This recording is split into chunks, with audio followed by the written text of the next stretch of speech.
Politique encore, en pleine campagne des municipales, le Haut Conseil à l'égalité entre les femmes et les hommes rend aujourd'hui son rapport annuel sur l'état du sexisme en France. Et si dans les entreprises, les attitudes des hommes commencent doucement à évoluer vis-à-vis des femmes, on ne peut pas en dire autant dans le monde politique qui, selon ce rapport, reste une chasse gardée masculine. Les détails avec Ève Roger. Difficile de partager le pouvoir avec les femmes, surtout quand la loi ne l'impose pas. Aujourd'hui, 84% des maires sont encore des hommes.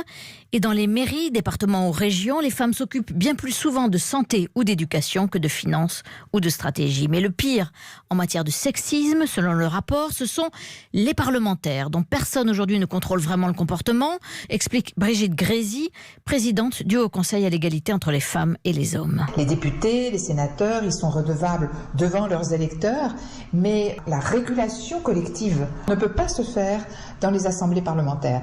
Et du coup, se déchaînent des archaïsmes de sexisme très violents et très forts. Les bruits de poule quand une femme prend la parole, des mimiques, des soupirs, des rires sur les bancs de l'Assemblée. Et pour lutter contre ce sentiment d'impunité, le rapport propose que les femmes puissent saisir la haute autorité pour la transparence. Cette instance indépendante qui contrôle déjà le patrimoine des élus pourrait aussi avoir la main sur leur comportement déviant.